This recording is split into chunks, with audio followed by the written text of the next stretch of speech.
Welcome to Surviving the Survivor. If you have a mom, you'll love our podcast.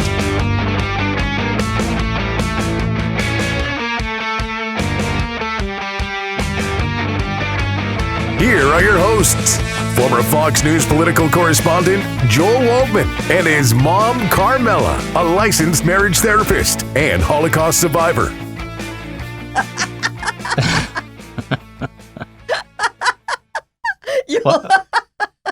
Why are you laughing like this? Why? Because you always stress out. It's hard not to stress out, Mom.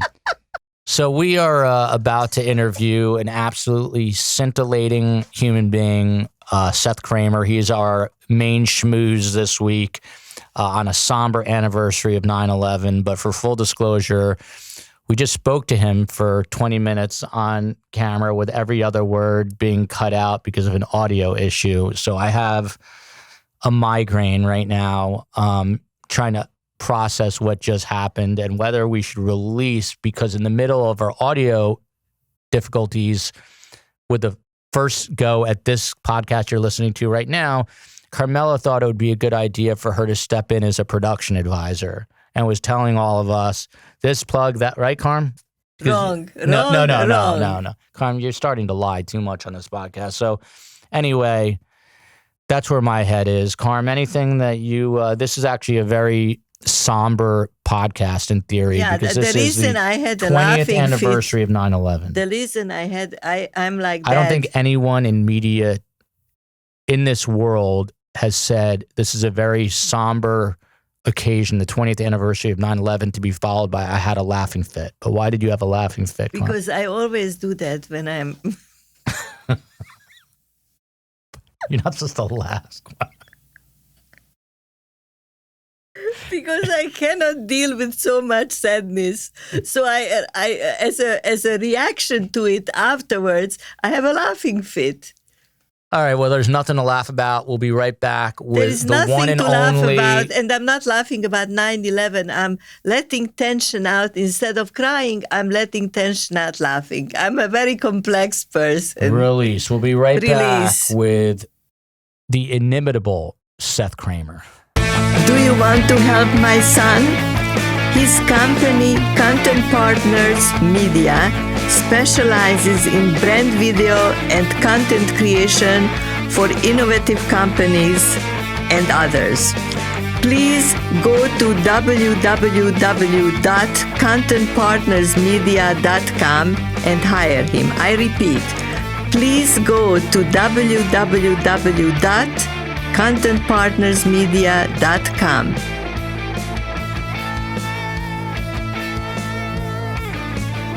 Welcome back to Surviving the Survivor.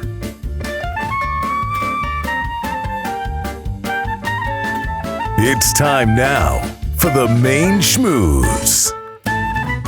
So, Carm, I remember it all too well. 20 years ago, the 9/11 catastrophe, the terrorist attack. I was actually working inside of Three World Financial, working for a now defunct business streaming site that I never should have left MSNBC to go to for, but I did. And I was living in Hoboken. I was on my way to work.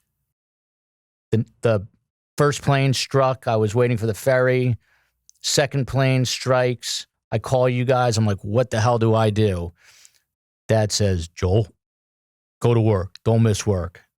Guy wouldn't miss work for his life. Grew up in the Great Depression. But you screamed, Joel, get home. Come on the turnpike, blah, blah, blah, blah. And I started driving home. And I remember that day, it was literally an empty turnpike. And coming the other way were fire trucks as far as the eye could see, heading into Manhattan. Well, today, we've got a guest that knows this story inside out. His name is Seth Kramer. Seth, how are you? I'm great. How are you? Good to see you guys. I'd love to give you a nice uplifting intro. Let's tell the audience a little bit more about Seth here. Seth Kramer is a documentary filmmaker and co-founder of Ironbound Films. Their latest documentary, NYC DDC 9/11, which I don't really know what it stands for, but we'll soon find out, was produced with footage shot at Ground Zero 20 years ago. Mayor Giuliani, the same guy who was just caught shaving at JFK Airport at a table at some restaurant, was caught on tape doing that. That mayor, America's mayor, gave Seth and his team exclusive 24/7 access to film at the disaster site for weeks after this terror attack. Seth has also produced Resistance, Untold Stories of Jewish Partisans, which was nominated for an Emmy Award for Outstanding Historical Programming. Ironbound Films is also the brains behind Heading Home, The Tale of Team Israel, The Anthropologist, Evocateur, the Morton Downey Jr. movie, The Linguists, and the list goes on. But perhaps his biggest accomplishment, Seth, is from the great state of New Jersey. He has 100,000th of the Twitter followers of his fellow Ironbound filmmaker, Jeremy Neuberger, but he is way cooler. Shout out to the great state of New Jersey, Seth. Thanks so much for being here.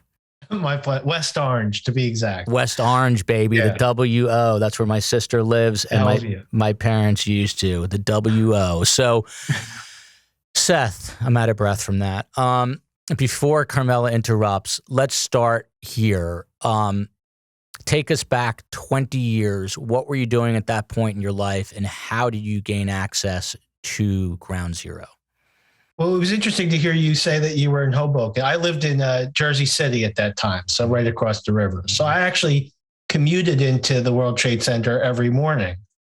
And I did that on 9/11 too. I never in any danger, but that was it. That was part of my world. I was working for a little documentary production company in Midtown Manhattan. And I think this is interesting. Well, if it's not, I'll make it brief. We had been producing for this company this really ambitious multi-part series for PBS on American civil engineering. So for the past few years prior to that, we were thinking about giant construction projects like 24/7, things like the Hoover Dam, the construction of the interstate highway system, and their impact on the nation. Why that's relevant here is because when 9/11 occurred, while we were grieving like everyone else and in shock like everyone else, our thoughts kind of turned to this other thing that we anticipated would happen, which is that we were about to see this major construction effort. Once the search for survivors was concluded, to clear up all the debris and try to figure out what would come next. And we thought that would have an enormous impact on at least the city, but maybe the nation, and had it in mind that someone ought to be documenting that work. So I think it's fair to say that most people, except for Carmela Waldman, who did her homework last night, do not know what the NYC DDC is. And by the way, the only reason she did her homework is because I screamed at her for not doing. Karma's one of these people that bosses everyone around, tells everyone what to do, but does very little herself and skates by in life. So I screamed at her to do the research. Karma, what does it stand for? I did it of my own will because I want to be brilliant. So it's Department of Design and Construction, DDC. Oh, you were so close. English is not her first language. English is not her first language. So we'll I told you I wanted to be brilliant. So Department of Design and Construction, what are they, Seth? Right. So the Department of Design and Construction, now you've got me messing it up too, called DDC for short, it's a little known city agency. They are responsible for building and renovating and maintaining New York City buildings and infrastructure. They'll build new firehouses or senior centers or police stations, prisons, libraries. They'll do street repair. They'll replace water mains, build new sidewalks, stuff like that. When you say they do that, this is like a agency that contracts out private contractors to build these things, and the city, they bid on it, and the city pays them, I assume. This is not correct? Yeah, that's right. This was an organization, they were created in, I think it was 96. So when 9/11 occurred, they were fairly new. But the story is before this organization, this department was created, each department in New York City was responsible for its own construction. And you would have things like one department would build a new city street. And then the next week, another department would tear that street up to put in some pipes. So it was kind of chaotic. It was a mess. So DDC comes in and they're responsible for just streamlining and managing everything. That's basically, and they're good at it. How many people work for this? One. No, how Do many? I have time to consult Wikipedia for that? That's a great question, and I'd have to look it up. You would guess hundreds. I'm imagining it has to be close to 1,000. When you And it's like a hierarchy. Jar contest. We'll see who gets closest. Is it a hierarchy? There is like a top guy who you talk to. There's a commissioner. When I was who's responsible to the mayor, they meet with the mayor. That's how the hierarchy works. Not to inject myself into this, but I will. No, never can. So when I was working at Fox 5 in New York City, one day they say to me, "You need to go interview the public advocate." I'm like, "What the hell?" I grew up in New Jersey. I basically was a Manhattanite to some extent. Never heard of this in my life. I get down there. It's this tall, goofy-looking dude like Big Bird, and it turns out it was Bill de Blasio. Before Bill de Blasio was mayor, and no one knew who he was, and we hung out on some street corner, and I asked him some dumb questions about some story that probably was senseless. But my point is that the city has a lot of these nebulous, weird organizations. But Seth, let's get into like the meat and potatoes of this, because I'm interested in this. So walk me through kind of a day. You said you were on site about 2 weeks after the actual terror attack. What was your day like there? Like, when would you start? What sorts of things were you seeing? What was your state of mind then? Right. Let me back you up just a little. Sure. The reason that the DDC is such a big part of this documentary that we've just made, that is going to come out for the 20th anniversary of 9/11, is because this department ended up responsible for managing the entire cleanup and recovery operation at Ground Zero, removing all of that debris, enabling the recovery crews to look for the remains of the missing. They were responsible for that. And that's not what they were created to do. Usually you would have FEMA go in and do that kind of thing, right? But so the film sort of looks at how the DDC came to do that. And we interview about 38 people who are still employed with that agency to look back and describe for us 20 years later how it was. And basically, what's the short answer to that? I mean, we have plenty of time, but I mean, how did they come to be the organization, this little known entity in New York City? Yeah, it's incredible. They showed up. You remember how, like, after 9/11, just everybody raced down there? New Yorkers are so amazing to see what they could do to help. Well, members of the DDC also raced down. And because they are amazing construction managers, they know all the top engineers in the city. They basically started to organize this flood of construction workers who were just showing up, trying to get materials in. Yeah. Seth, there was a flood of construction workers, but wasn't there a flood of people who tried to tape this, to film this, didn't you have a lot of other teams milling around there? In the first couple days you did, and then Mayor Giuliani put a media ban on the site, no cameras. So what, you are related to him that he let you do it? No, we had, I mentioned we had been producing this engineering series. Yeah. Where one of our key advisors was a guy named George Tamaro, who ought to be better known than he is. He's an engineer who oversaw the construction of the original Trade Center basement, this massive thing. It's like an 8-acre, 70-foot deep basement. Not to cut you off there, but let me inject myself in one more time.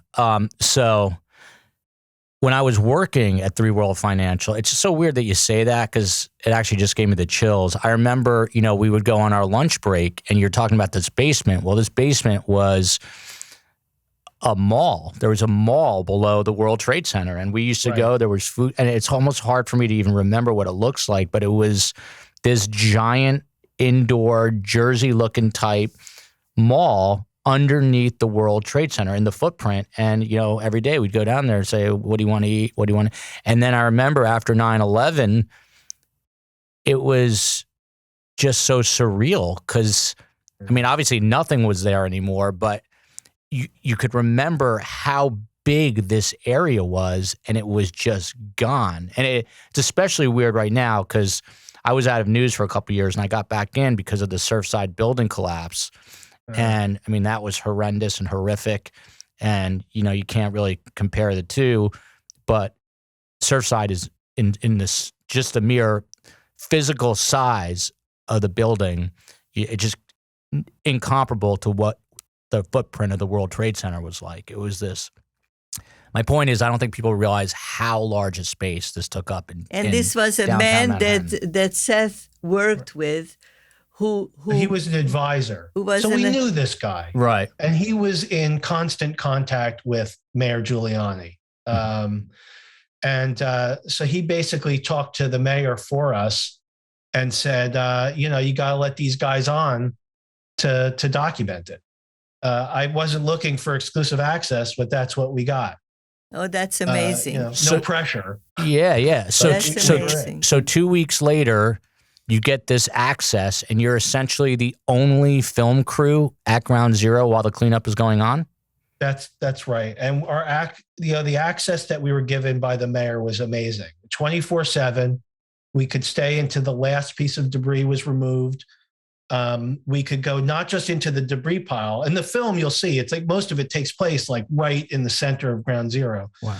But we could also go into all the meetings that the DDC were having with, you name it. There were federal agencies, there were state agencies, there was FBI, there was like Con Ed and Verizon, all the construction forces and engineers. So we had access to all of that to really document how they pulled this off. So how many hours of documentation? Seth, I don't want to be crass, and I don't know if you have children, but if you leave this planet anytime soon and you want to leave that video footage to me, I think it's probably worth. You already used it. Yeah, but it's still worth a lot of money. Sorry. I'm always looking. I was actually at the 9/11 Memorial and Museum down at Ground Zero. So everything has been turned over. Oh, wow. Many hours, do you know? A billion. I don't know. Really, it's a great question. Hundreds, 800. I don't know. Now creating the 20-year anniversary documentary, it's a yeoman's job just to sort out which segment of it. How did you go through 800 hours of footage to make the documentary? It's, it's funny because that's not a problem specific to this project.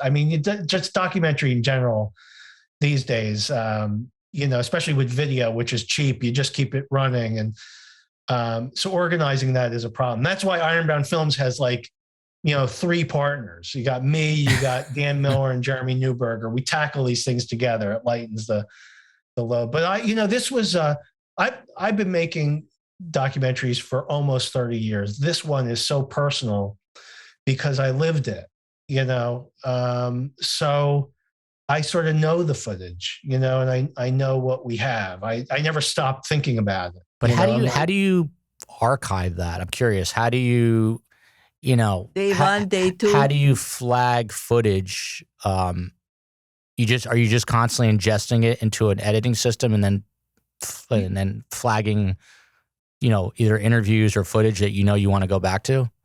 Right. Well, it was originally recorded on these tapes, and they don't last forever. But that has all been backed up digitally, and we have multiple copies. They're stored all over the place. So this won't, be lost. But this film project, when you sit down these 38 people to tell their story, that really combining those interviews, and we have a writer, Dan is our writer. I think he's one of the best writers in the business. Sat down to come up with a script based off of that, and that becomes sort of a guiding light. So that helps take the material and sort of organize it and focus it. So the task isn't as big and awful as you might imagine. So just I think back to a couple of questions ago, and I think we got sidetracked. I'm curious, what was a typical Seth Kramer day like? What time would you arrive on site? What kind of protocol was there for you guys to get in there? You had to flash an ID, I suppose. And then what was a day like? That's a toughie. I'll answer it, but the protocols were sort of easier to describe. There was security. You needed a badge. There was a mask mandate, which seems somehow relevant. You practiced for COVID. You practiced for COVID. Yeah, right. Were there any anti-maskers protesting at Ground Zero? I'm a part of, every parent will understand these Board of Ed meetings where you got people, they don't want the kids to have masks. And it's like, well, at Ground Zero, there was a sort of acceptance of this idea that if there was something harmful in the air, it was your duty to wear a mask. Mm-hmm. So we were pretty loaded up with protective gear. It's kind of interesting. There was concern that we were allowed on the site because Giuliani said we could be there. We were embedding with this agency, the DDC. They were sort of nervous. They welcomed this. And you talk about New York City hierarchy. You don't say no to the mayor. So, okay, there we were. But they had a lot of concerns. It was an extremely dangerous place to be. Mm-hmm. Construction sites are dangerous to begin with. And this one was on fire for months and in a constant state of collapse. Mm-hmm. So our safety was of concern. They were afraid that we would catch someone on camera making a decision that might ultimately lead to a death on site, or that people would be inhibited by the camera and maybe not want to speak freely, and that would lead to trouble. So a lot of these things, there was a lot of trust building that had to go on down there. One of the things I don't think people can relate to, which is one of my most vivid memories, is actually the smell. It smelled like if you lit a Coke can on fire, like aluminum or metal burning. And I just remember it was really acrid, and it's a smell I'll never forget. And these are the kind of like the tactile things that you're not aware of, when you're looking at something on film or in 2 dimensions. But I mean, it was eerie down there, wasn't it? Yeah. These interviews that we conducted, it's unbelievably emotional, or maybe believably emotional. But one thing that took me by surprise was that in many cases with these people, I was the first person that they were talking to in 20 years. Carmela, you're involved in like therapy, right? Yeah, you are talking now when you were doing the documentary 20 Correct. years So later. Yeah, and these are men, mostly men, right? No, amazing. There were a lot of women down there with the DDC. Because but I still have that stereotype of men that they cannot express their emotion. So Seth, were you like part therapist, part filmmaker then? Well, I kept telling them, listen, after the cameras were off, I mean, it makes for a really compelling film. Yeah. But after the camera's off, it's like, listen, you got to talk to somebody. I'm just a filmmaker. My job is to like get you to cry on camera. That cannot be healthy. Joel is very good at that, by the way. Yeah, if you start to cry soon, you should know, because he's very good at that. I'm so depressing. I make my subjects cry. But you mentioned the smells, and to see all these things come back to them. One of them, I was talking to this guy, and he kept talking slower and slower during the interview. Mm-hmm. And the pauses in between his words kept getting, longer and longer. And finally he said, Seth, sorry, I'm having trouble seeing you right now. Mm. It's like, what do you mean? He's like, because when I talk about Ground Zero, I see it. It's like a screen comes in front of my face. You know, it was just the most intense, visually confusing place. The smells, everyone talks about that. It wasn't just the burning debris, but, not to be too graphic, but it was a graveyard. Yes. You know? Yeah. No, like, one of I heard somebody once say, what you see, you cannot unsee. You know, the visual stays with you. Maybe you don't remember in life in general. Like there was a horrible crime here in Miami last night, and Joel was reporting on it, and he wanted to show me the footage, and I said, I don't want to see it because the horror of seeing something, it will be seared in my brain. And why should I sear that one in addition to all the other horrors that I accumulated in 82 years? But the World Trade Center tragedy is the biggest thing that America ever experienced in form of a tragedy. I mean, it's like, I don't think that there is anything, even what was it called? Pearl Harbor was as maybe traumatic. Traumatic. So Seth, I know there's only one therapist here, and that's Carmela. But I am not a therapist. I'm just a little mother. In your non-professional opinion, do you think some of these people are suffering from, I guess, PTSD? I mean, they haven't kind of come to terms with it. I don't know if you're ever able to do that, You know, I consider myself lucky because at least I could make a film about it or talk to you guys about it, you know, and that's a creative outlet that I think a lot of these people don't have. So I don't know if I could call it I don't know. I can't really do it. I think that when you see the movie, it becomes very clear. How can we see it in Miami? Can we order it, the movie?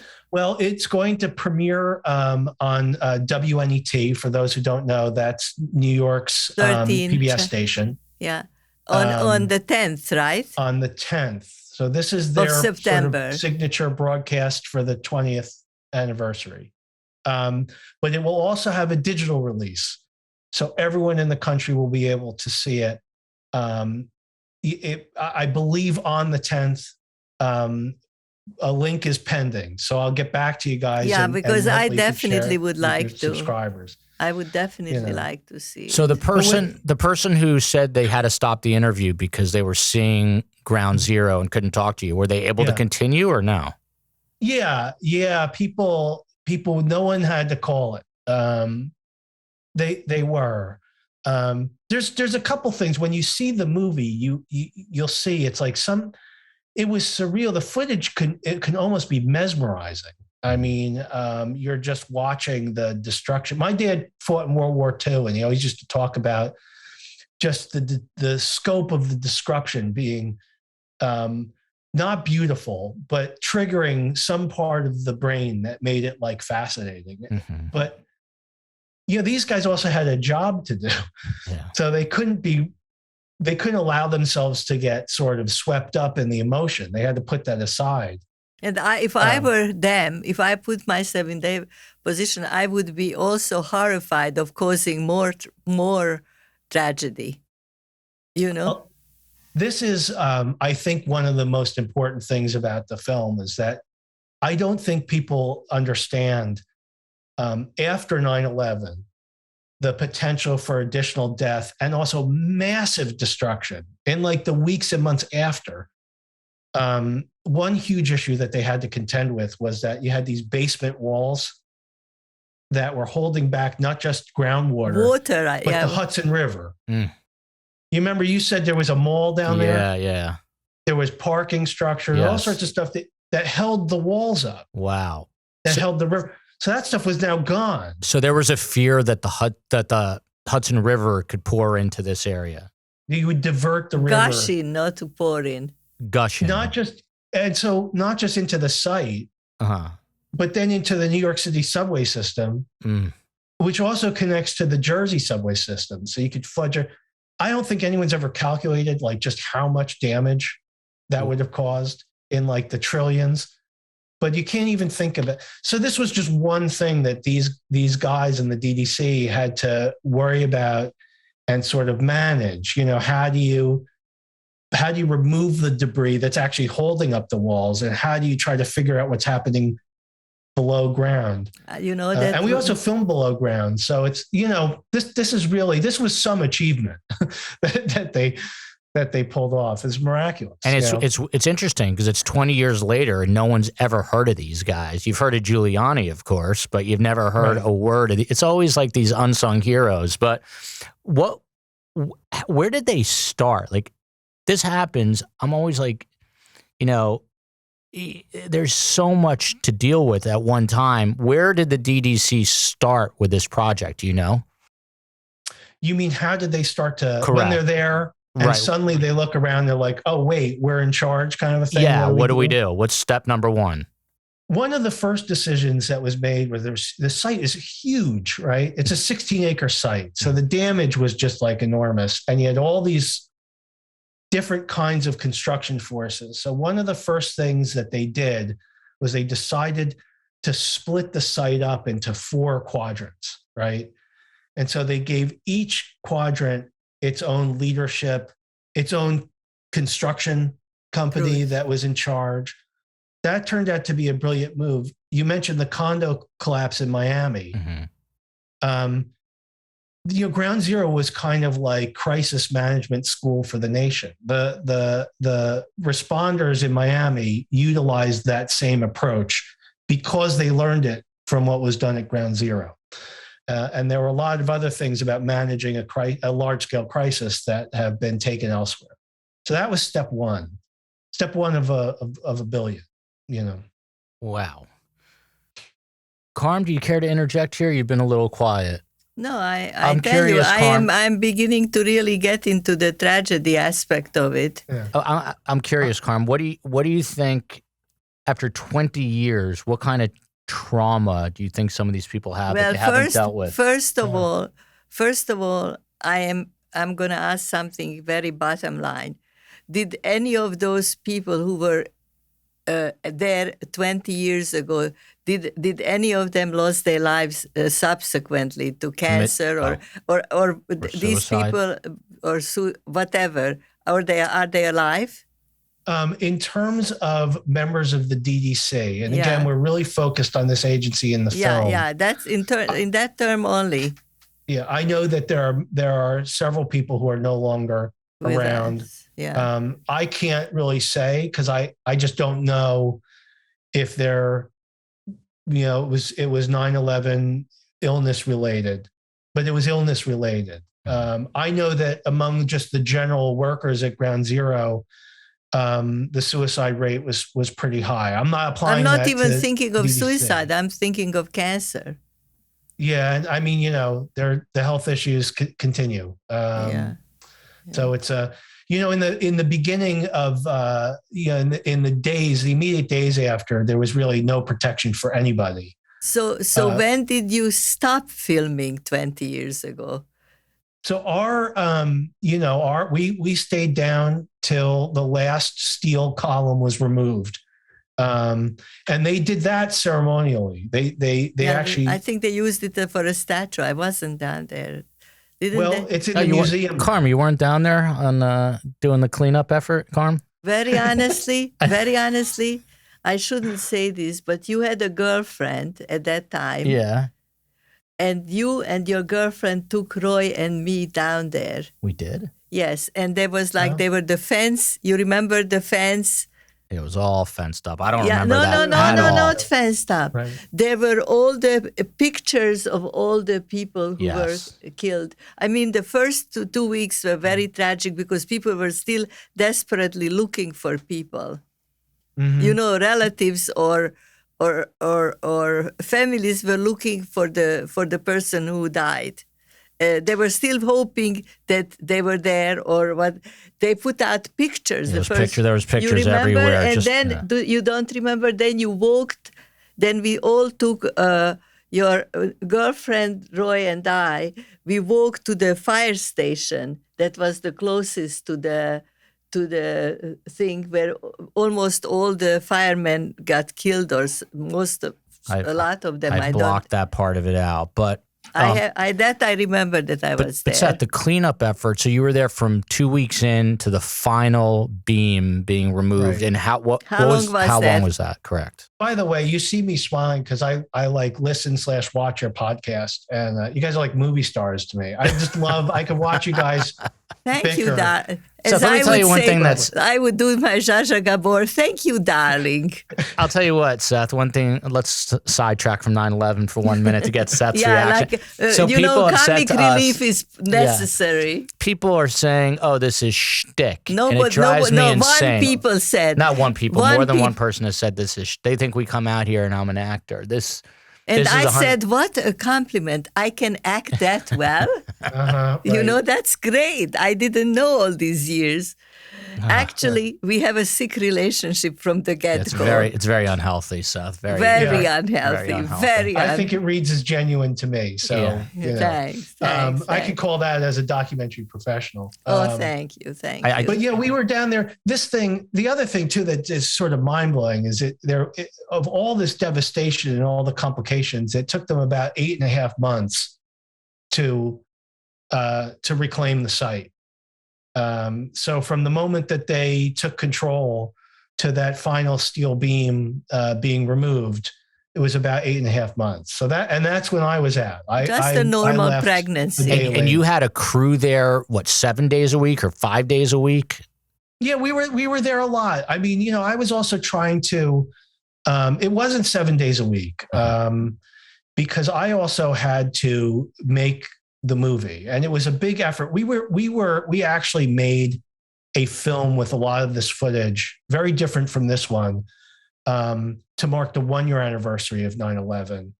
And the guy, one of my partners, Daniel Miller, was on that project, also going around the city to capture sort of the democratic process and talking to a lot of family groups and politicians that were at the same time the cleanup was happening. We're trying to figure out what could be rebuilt there. So there was a lot of work to do in an actual office and an editing room. I was sort of running all over the place. But did anybody make a documentary that you know of the reaction of New Yorkers right after? Literally hours, days, and weeks. I mean, they're very amazing and hard to watch. I think this one, and look, we're interviewing these people who were in charge of the cleanup and who are right in the middle of it. And 20 years later, they can barely, control the emotion, right? Seth, let me ask you a question that I'm shocked, that I'm stunned, that I'm in disbelief that Carmela has not asked, and I will ask it in her voice as she would ask it to me. Okay, I'm going to adjust my ear to Carmel. Seth, what took you so long? 20 years. Why isn't this done after 3 months? Why 20 years? But I would never ask this question. You would. I tell you why. Me. No, 20 years, that'd be 1 million movies made. No. You didn't hear. He made a documentary. Year after, Wait a minute. He made another one now for the 20th anniversary. I'm saying, why didn't he make it for the 5th anniversary or the 10th anniversary? That's what you would ask me. He was doing other projects then. Seth, why the 20th Can anniversary? Can I speak for you? I love to speak for other people. Seth, why the 20th anniversary? Not what took 20 years? I think it's the right amount of time to gain perspective. I think that's what it is. I think these people who we interview have enough of it behind them where they could finally sort of look back and try to make sense and put it into words is really it. The film is it's a short film. It's 30 minutes. But the film So is you can 30 also- minutes. You can also I'm wasting an hour on a 30-minute movie. That's interesting. Yeah, no, we're done. There you go. Why so short? Yeah, why is it so Why short? is it so short? That do you think I would have brought that up without having an answer? I think it's the right amount of time for this too. I mean, you know, with the amount of material that we have, you could probably do a mini series. Yes. You could. But I we mean, what also is the wanted- name of the guy who does all this about New York? What is the You're name? going to say Ken Burns, aren't you? Ken Burns would do a mini series of 2 seasons. Right, with like a coffee table book. that you could Exactly. buy. But you know what? But it's a million times harder because you have what you said, Yeah. 800 hours of footage, and now you're putting it into 30 minutes. To compress How compress it into that amount. how did you even do that? That seems like a editorial / producer It- feat. Right. It's a complicated story. It's like an epic story. But we wanted it to also be kind of like a simple story. Mm-hmm. And I think, and so it works really well as a half hour. I think we tell the story. It's emotional, but you know, you're really sort of getting at the heart of it and sort of the humanity of it. You know what I was thinking? Takeaway. What I was thinking is not really nice, but if you would put it on a commercial, let's say CNN would air it, it would take an hour because all the commercials that they would be playing in the middle of it. Carmen's trying to make a joke. I didn't understand where No, she was I get going at it. first, but she's basically saying you that's take why the half hour. PBS and WNET. I think like interrupting Ground Zero for like a toilet paper commercial. Exactly. commercial about Or something underpants is worse, probably not- hemorrhoids. Right. It's Right. How long did it take? Is it Dan who is your writer? How long did it take him to write this? This was, it's funny too. We started talking with the city about doing this project a couple of years ago in anticipation of the 20th anniversary. But then with the pandemic, we couldn't really conduct our interviews.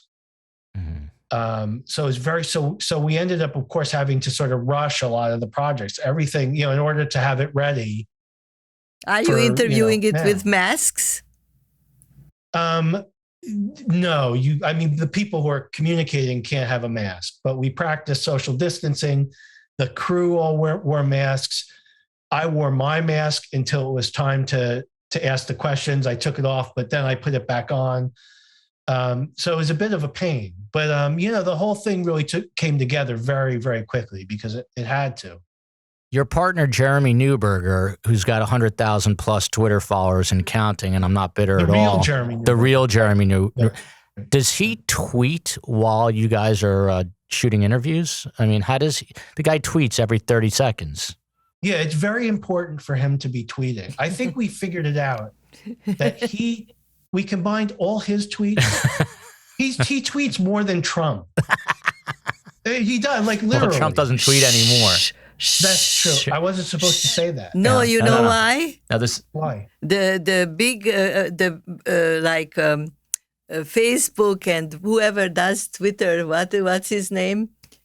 Dorsey, Jack Dorsey. Shouldn't hear it because if they hear the word Trump in there, they are going to. He's We tweeting might be anti-Trump off. Okay, stuff. so let me not do that. Jer's tweeting is, I don't know, you know, it's amazing. He's very funny. Yes, he is I don't want to funny. encourage people, but people should follow him because he's like hilarious. He At does a Jeremy social. Neuberger. But you know what? We Gotcha. spoke with Jeremy, and I am not an envious person. And I think I'm not kidding. Now I'm talking like a mother. I think your 3 mothers should be very happy that you have such a friendship and you like to hang out together, and your energies are cubed, increased because of being with each other and your creativity, and you are such a good friends. I think it's I think it's a very, very highly valued. It sounds like a law firm. It's Kramer, Miller, Neuberger. Is that the right? Right. Is that right? No, but I think you got the right order. I came first, right? Yeah, it sounds like Carmela, either. I'm being nice because they're going to see this. You do understand that. Sounds like a law firm I think this is really a very wonderful thing, thing. And I can see just from seeing the two Seth, of you. who's got the highest IQ out of the three of you? I can answer that question. Not me. Not you? Me. No. Is it Miller? Sometimes I forget how to toast a bagel. I would have to say, and it's clearly not Jeremy. You met Jeremy. So we know. So it leaves. So that leaves one person left if I've done my math right. Yeah.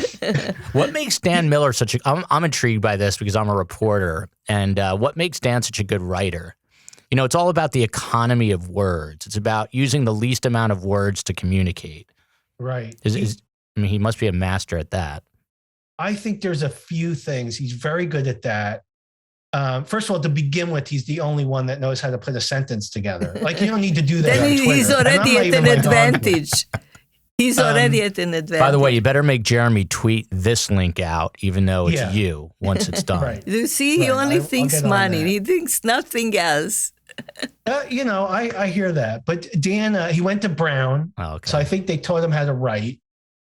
And then we all sort of break off and have our own specialties in the company. We can't all do the same thing. And he really focused on writing and has been focused on writing for now decades. And he's just great at it. It's hard. Practice too. So Seth, Right. what's next up for you in terms of projects?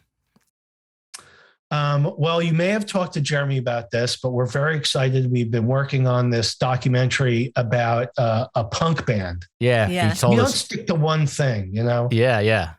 We're not like the Ground Zero guys. These are young kids, right? Yeah. This is going to be great. It is, I think when you spoke to Jeremy, this is about a punk band of they're aged 8 to 10. It's wild and they're good. And they play in these dive bars at they fall asleep at the end of the night. It's 2 a.m. and their parents have to carry them out to the car because they're sleeping.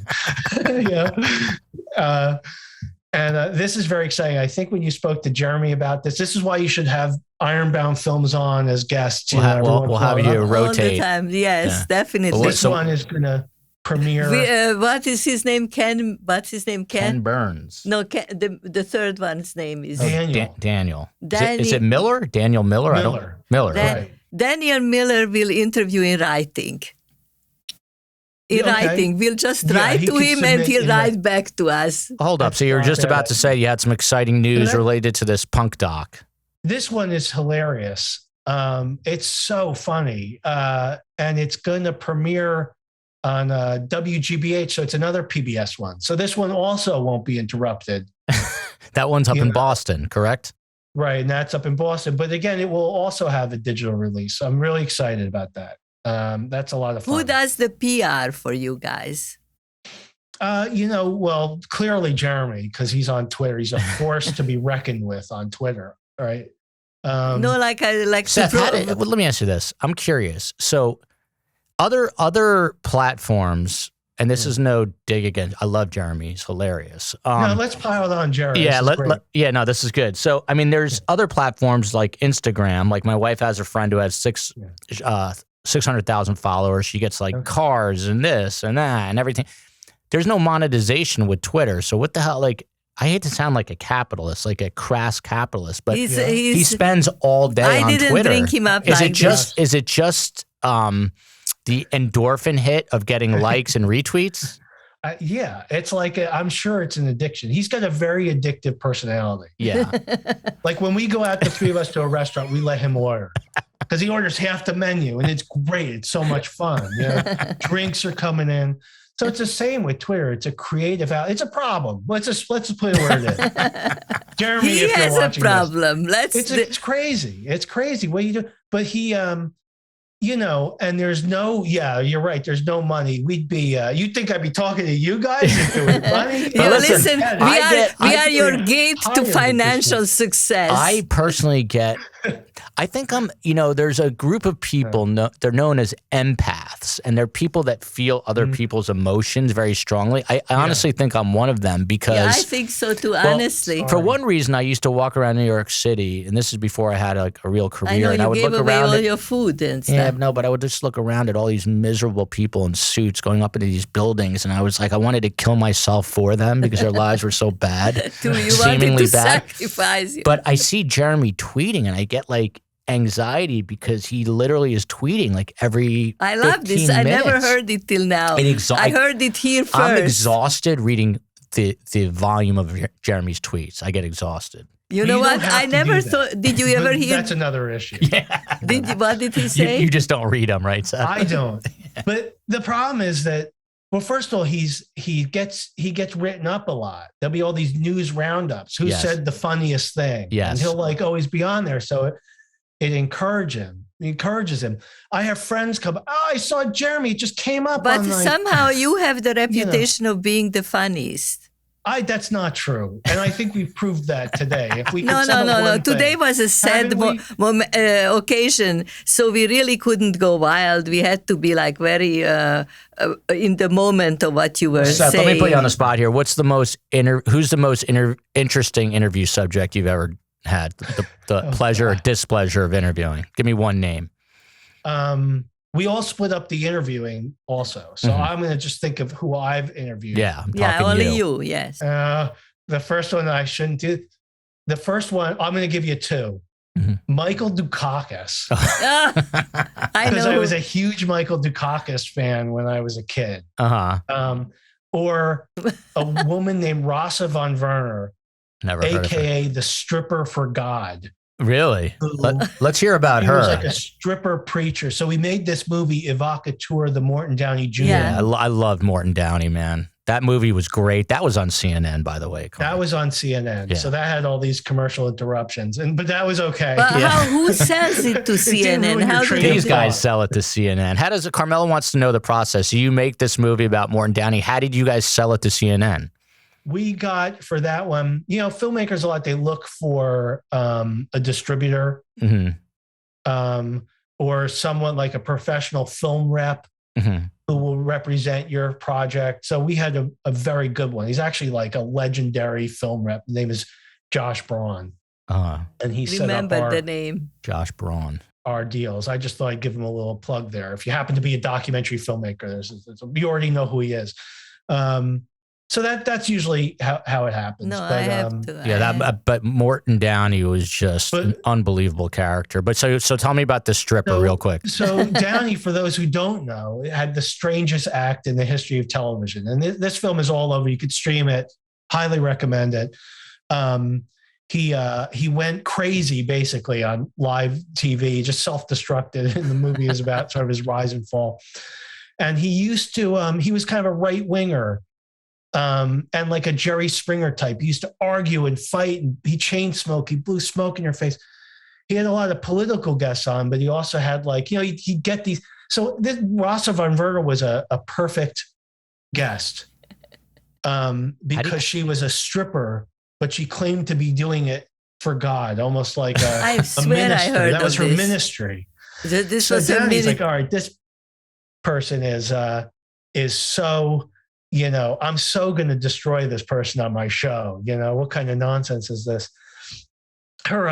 She had two names. I think her performance name was Kelly Everts. I got back in the interview. I was like, so your real name is Kelly Everts and you changed it to Rasa von Werner to have this larger than life, but it was the opposite. Her real name was the crazy one, and she made it like what is it? Rasa von? How do you spell that? What is von Werner? I might be getting a She's little. Dutch. She's Dutch. Origin. Rasa von, stripper for God, and you'll get the story. So in the show, Downey just tried to destroy her.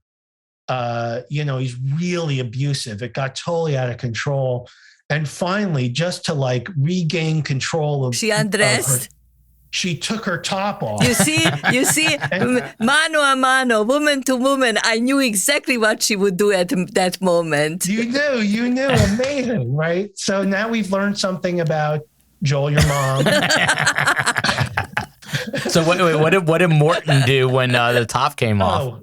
He couldn't. He just the crowd and the live studio audience for these shows was like worth the whole thing. These little Jersey, it's filmed in Secaucus. It's Secaucus where Howard Stern used to film his show. Right. So the quality of guests was, the really moment was precious. So the crowd went nuts. I think so Downey lost it. He just started laughing. He just completely broke his sort of his character. Yeah. There was another guest on the show, some politician who was blasting her.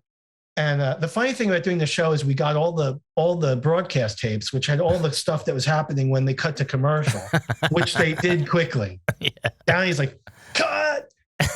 It went to commercial, but the cameras kept rolling, and the cameras turned around, and the only word I could, she was enhanced, I think.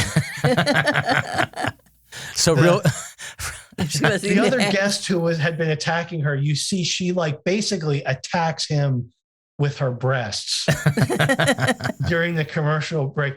And there's nothing he could do about it. We were written up in the New York Times.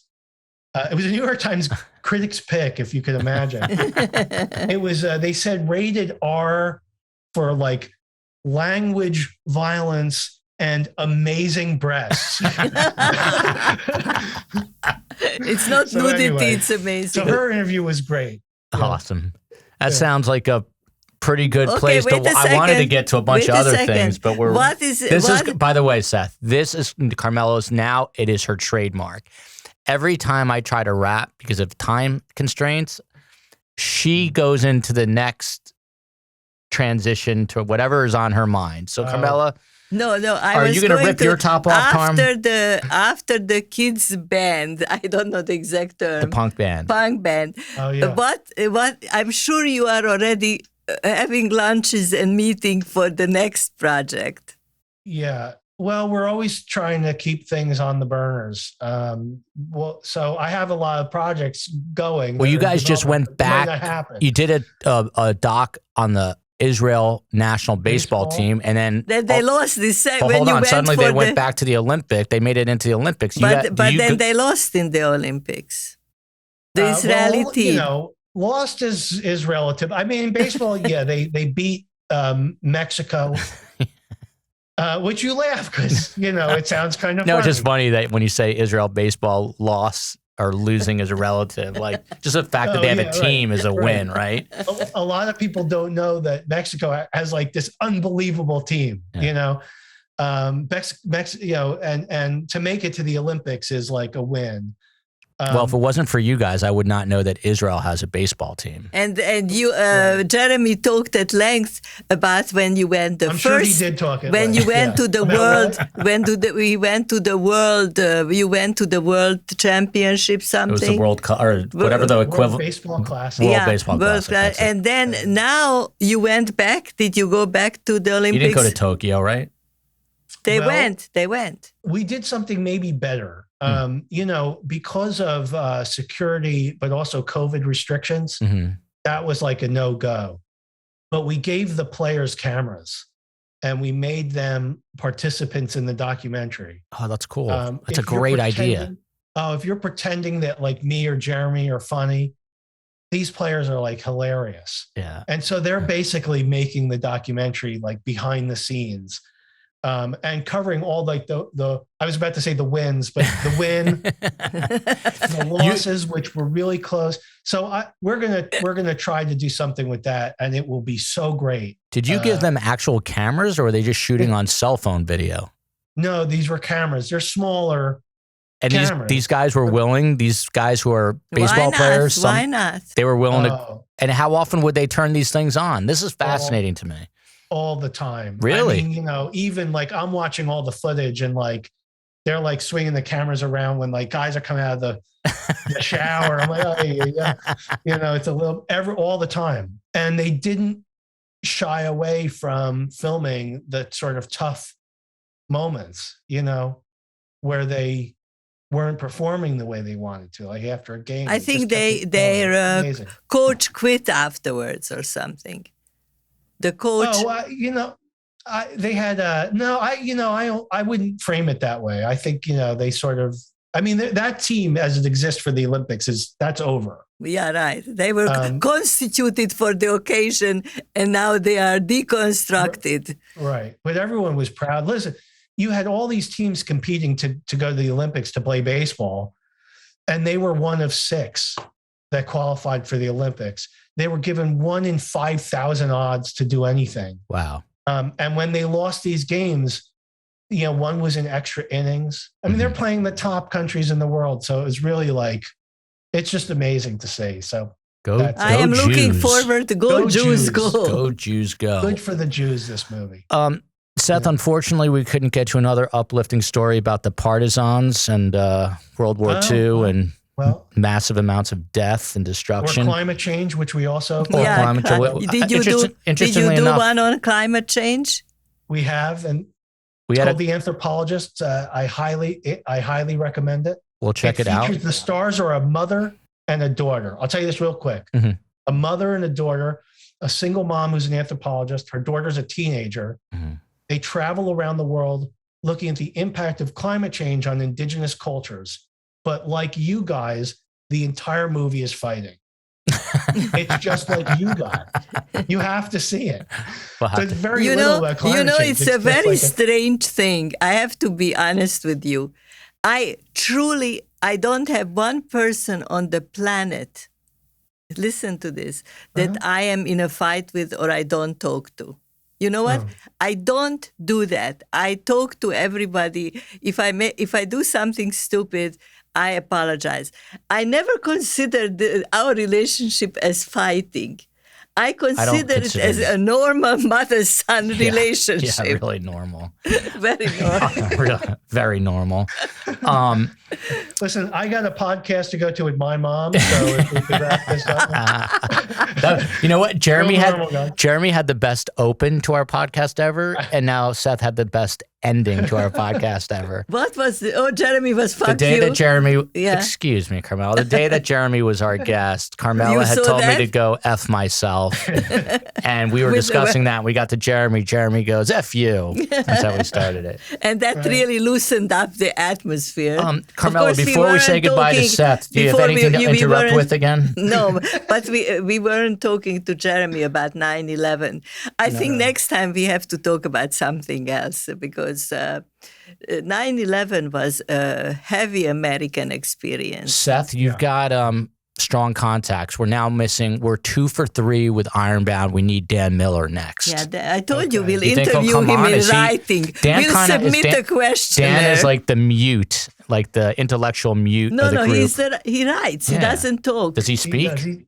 He does. He's not as public facing as me or Jared. But don't put him on the spot. We can live without him. We'll get him on. All right. I'll see what I could do. So real quickly. He's got a rate, though. You got to, real quickly, Seth, tell us the official name of this doc, when it airs, where it airs, and all that, so we get it out to our global audience. I was checking out our analytics about a day or two ago, and we are actually 9% of our audience is in Israel.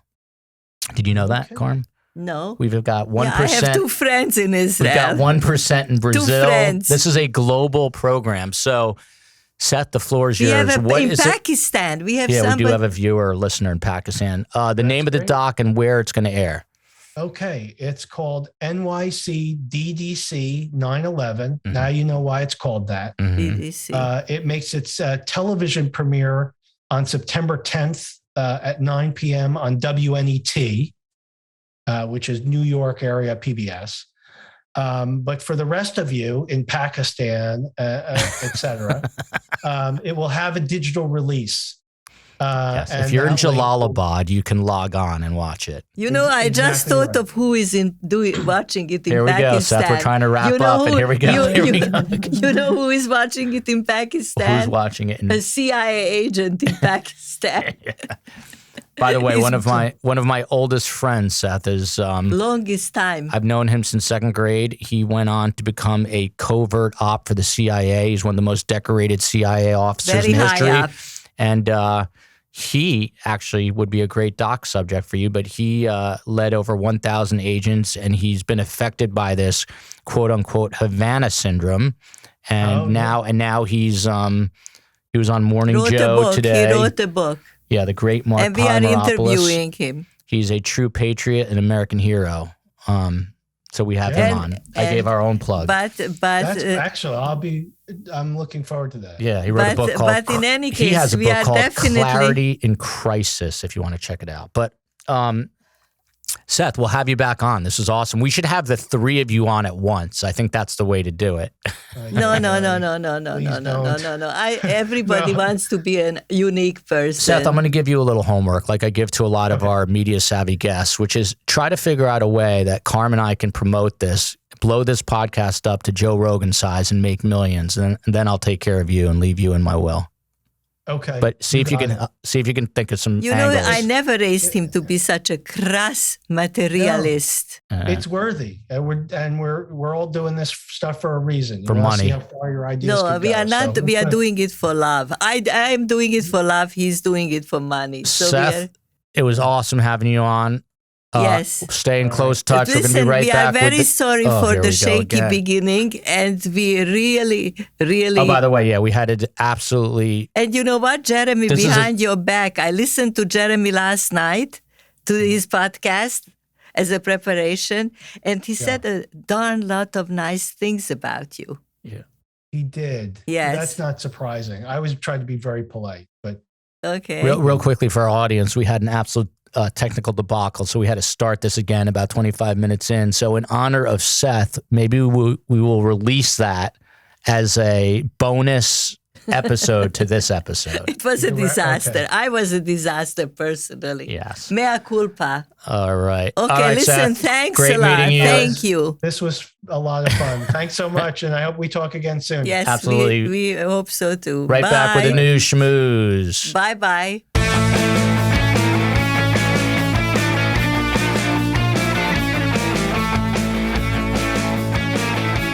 Welcome back.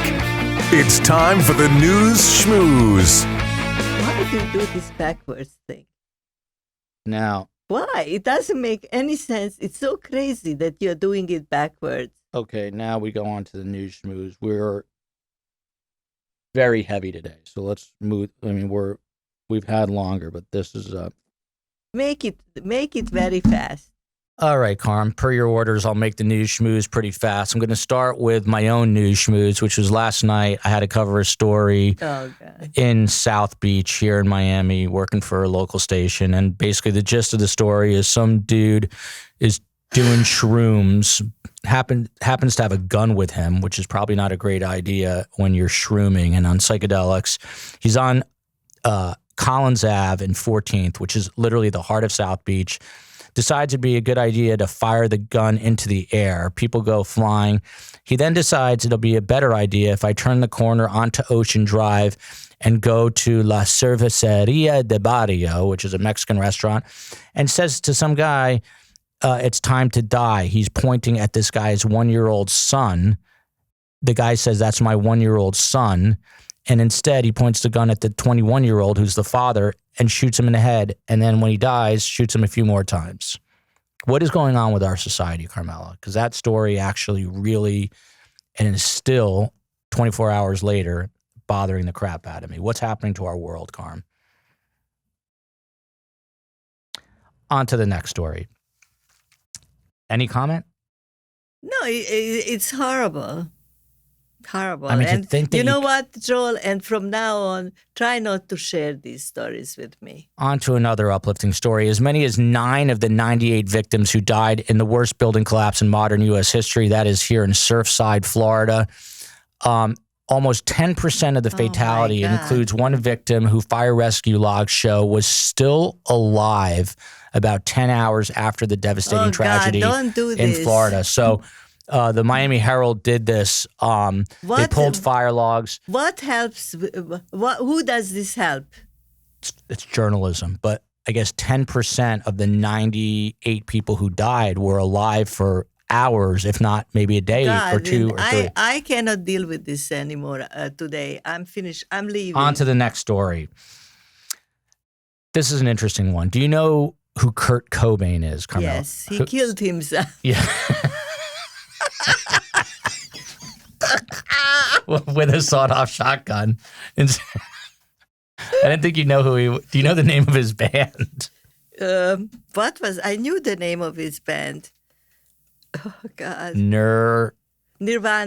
Nirvana. So Nirvana is his band. They had an album when I was partying at the Melody, New Brunswick. His wife was called Love something. Courtney Love. And they had an album. And he wore like big flannel shirts. Yes, they had an album. It's called The Grunge Period. But they had an album called Nevermind. And it had a picture of a baby in a swimming pool naked. Well, 30 years later, that baby, whose name is Spencer Eldon, is now suing the band, saying that it was essentially child pornography and it has cost this guy lifelong damages. Do you buy that? You see, this is the reason. You can see his penis on the album This cover. is the reason I made you dress up into the Knicks uniform on our logo. So I was naked originally on the logo, and Carmelo said put a diaper on, which I did. No, you put on the Knicks. Diaper and a Knicks logo. There's a diaper though. I didn't know. I'm wearing a diaper. I didn't know you have a diaper. But do you think this guy's full of shit? Do you think he's really bothered by the fact that he was a naked baby? Very honestly, yes. This is what you get with the politically correct. Interesting. OnlyFans. Do you know what it is? What? OnlyFans? OnlyFans, yes. No.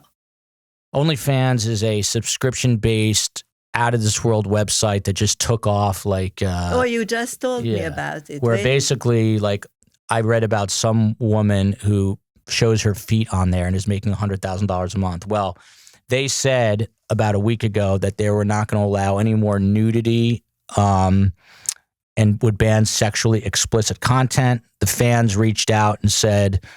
Screw you, we want sexually explicit content. And you know what? The company says you guys can have it. So is that First Amendment freedom there, Carm? Do you still believe in the American dream? I believe in the American dream, but these nights it's insomnia. Nobody dreams. You know, Carm, there is a fetish for older women. You could make some money. Yeah, they're probably by older, they understand 35 and over. There are strange people out there. We'll be right back. I know there is a fetish for fat women. Yeah. I read it in the New Yorker. I know someone who's into that. You do? You have to tell me. I'll tell you afterwards. Okay. The bigger, the better, as he says. We'll be right back with This Week in Dead and Dying.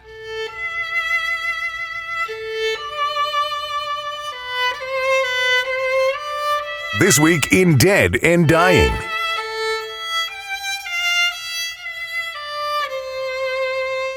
So, Carm, we're back to an oldie but a goodie, a fan favorite, This Week in Dead and Dying, primarily because I forgot to ask my kids who started school this week to get questions for Grandma.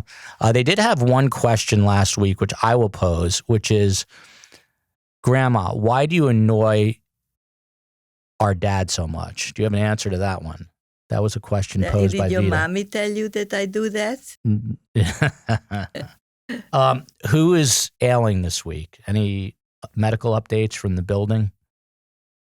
No, I'm not doing that. Anyone sick? I'm not doing it. You're not doing it? No. No? No. We had 9/11. We had, what was the name of the rocker? Nirvana guy. Kurt Cobain. What was the other thing that you mentioned? Something about what happened last night in South Beach. South Beach. Sir, I think that's enough for death and dying. Enough death. Okay. So we should probably have called this last segment Nothing. I think it's a good name for Any us. final comments or thoughts for the audience? Yeah, they are very lucky. Do you agree that they're lucky that there are three friends who hang out together and create things? I thought you meant our audience was lucky because of us. No. I'm thinking of Seth Kramer. Seth Kramer, you can just tell. You know who he reminds me of a little bit in a weird way? Who? A younger version of Dick Schlesinger. Don't take any offense to this, Seth, but he was a neighbor of ours in Highland Park. No, not at all. You don't think so? No. Kind of like that very friendly, warm face. No, he is a very friendly, warm face, but not Dick Schlesinger. Do you think Jeremy Neuberger does have an addictive personality, tweeting every 14 seconds? Joel, He's is up creative. early. I have a He theory drinks about coffee. Jeremy. Yeah, what is his theory? The theory. I love Jeremy. He referred to it that he would have liked to be a stand-up comedian, but he didn't think he was the right person for it. So he writes down the funny things for others. He's very full of life. He's full of humor. He's full of intelligence and full of energy. Carm, who do you think would be the most interesting in the bedroom? Jeremy, Seth, Joel, or the I quiet... don't even know what a bedroom means. And I'm not discussing We need to get that Dan with Miller you. on. Everyone, we love you. Thanks for joining us. And thanks a lot to Ironbound for being such a creative, wonderful people and I sort of love Seth. talking to us. I'm going to say something. I'm going to stay in touch with him, and now you're going to yell that I say I'll stay in touch with everybody. But I like Seth. He was No, nice. I don't He's sweet. like when you say I'll call you and then you don't. I hate that. Love you, America.